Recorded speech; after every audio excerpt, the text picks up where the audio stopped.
What's going on, guys? Throwback again, here to bring you another video. This one's going to be doing a throwback video review for The Walking Dead Season 1, Episode 2, Guts.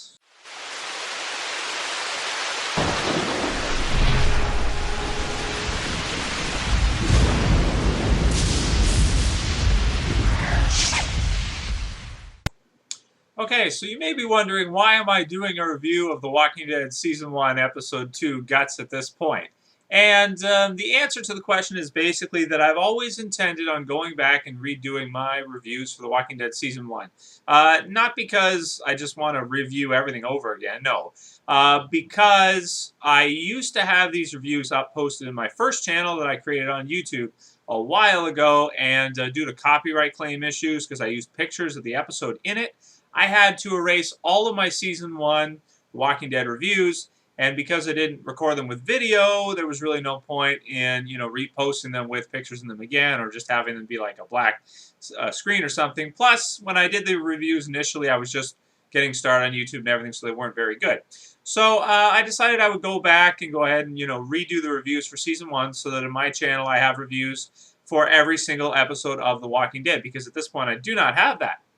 So, in order to do that, decided I would resume with this, which I intended to do last summer in the break, which is to finish my reviews so that my channel has a thorough, in-depth review of every single episode of The Walking Dead, in case people want to watch, go back and watch them again. Initially, I didn't think people would, but then I filmed the first episode, the series premiere, and at this point, since I filmed it, it's got over 50,000 views, so obviously people are interested to see it and want to hear my thoughts on it. Also, for anyone who's actually looking just to watch the episode streaming online, I don't usually do this because I do recommend you actually purchase The Walking Dead. I have it on Blu-ray, and if you like the show, please support it by purchasing it. But if you just want to watch it real quick, maybe you don't want to put your DVD in or whatever, or you intend to purchase it but haven't yet, you can watch this on Couch Tuner. So just look it up on Google, type in Couch Tuner, The Walking Dead, and you'll be able to watch every episode of The Walking Dead streaming. Now, it's not the best quality. It's like 360p. I think that's the equivalent of it, which is pretty low streaming. It's probably lower streaming quality than this video right here, or pretty close to it. But yeah, so if any of you are looking to watch it, you don't have it or whatever, you can watch it on Couch Tuner. Feel free to do so. So this episode right here, Guts, I think is one of the best episodes of the first season of The Walking Dead. Obviously, off to a great start with the series premiere with Days Gone By, and following into that episode was basically almost exactly like the comic book series, with the exception of a few added scenes and a few added details and things like that to make it a little bit longer. This episode here really strays away a lot from the comic books. It's in a different order than the comic books in terms of the rain and what happens, them getting trapped inside Atlanta. It's a different storyline overall than the comic books. We get to meet some new characters that are not in the comic books, namely you have Morales, you have T-Dog, and of course Merle, who is a lot of fun in this episode. Now, it's fun to look back and see Merle in this episode, because he really doesn't have any redeeming qualities when you watch it. He's just like a straight-up villain at this point when we meet him from Rick's perspective. Rick meets Merle and introduces himself as Officer Friendly. Merle, basically, at this point, is a piece of garbage. He's a racist. He beats up T-Dog for basically no reason. Then he spits on him, and then he rubs it into his shirt. So a lot of the great qualities or characteristics of Merle that as we think of him nowadays after Season 3 has ended at this point, a lot of those come actually from meeting him in Season 3, because in a lot of ways, our first snapshot of who Merle is as a character and a person and everything is he's just a straight-up asshole. He's a straight-up asshole piece of crap. So when we see him in Season 3, he still kind of is like that. Like he has that, but then he also, with Daryl and everything like that, we can see that he loves his brother and that he does have some redeeming qualities. So it's kind of like we warm up to him. But at the beginning, definitely starts off as like just a straight villain and everything in that sense of it. And then, of course, we relate to him later on. So there's meeting Merle, of course, for the first time, meeting T-Dog for the first time, meeting Morales for the first time, and Andrea. The scene when Rick enters and Andrea puts the gun to him with the safety off, or the safety on, I mean. And then she says, like, "We're dead because of this asshole."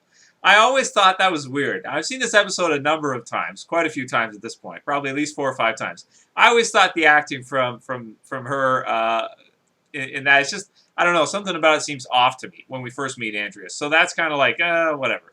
But I think she warms up and after becomes a really cool character. And it's cool at this point to look back on the first time we meet her in the series and just kind of get to see what kind of character she is, everything like that. And also the fact that like all the characters look so much different in season 3 versus season 1.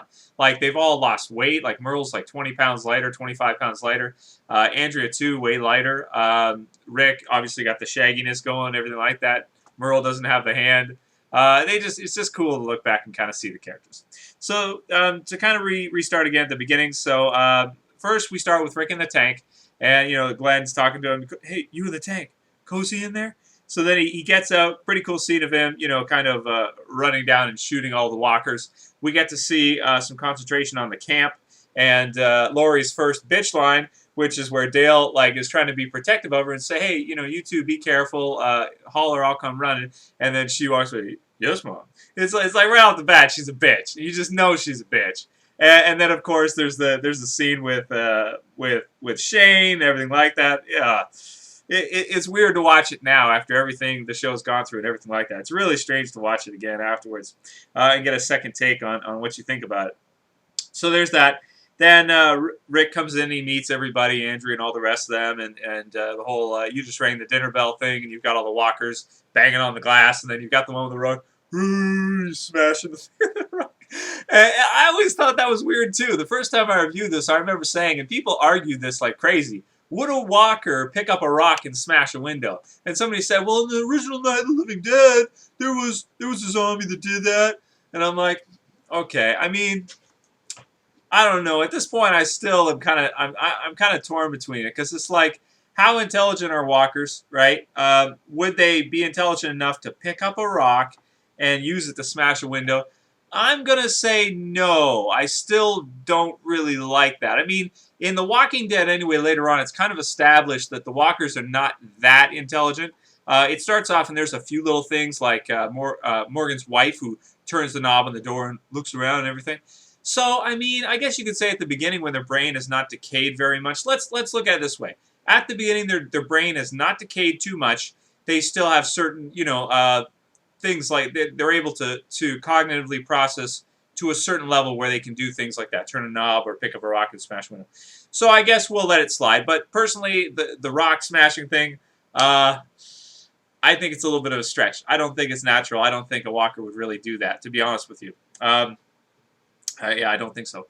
Later on, we see them climbing, trying to climb the ladder. They're trying to climb up the ladder after Glenn and Rick, and they're all running. They're all freaked out and everything. It'll be the fall that kills us. Climbing is one of those basic functions. Like maybe a little bit more complex than walking or running, but it's still there. Like a kid on Jungle Gym will climb. Like a really young kid will climb. So I guess I'll let that slide. And obviously, the walker was not a great climber. He might have made it up like 3 of them or 2 of them or something.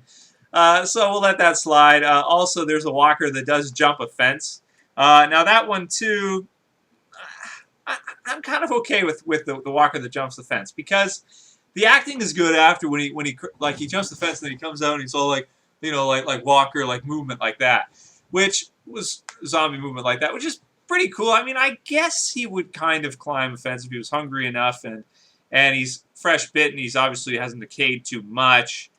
That is kind of like something natural too and it wasn't like all of them were climbing the fence. There was just a couple here and there that kind of were smart enough to try to climb, right? So I guess that fits too. The only one I think that's a little weird is the window smashing rock walker. So anyway, that's all I'll say about the walkers. Don't want to go on too long about that.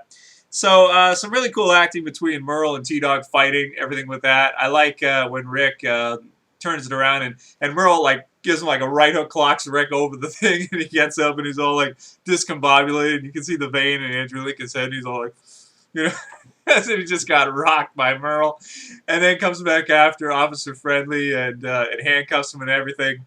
Kind of cool later on in season 3 that they do that tie-in where Merle calls him Officer Friendly and says, "Damn, you're cold as ice, Officer Friendly." I like that a lot. You know how they kind of tied it in with the lines. Andrea, I know how to turn the safety off when at her death at the end of season 3. So really cool that they tied it back into the beginning. And when you watch it again at the beginning, you get to see these little nuggets, that they tied back, little sayings, little ways they refer to each other that nobody else has referred to them since.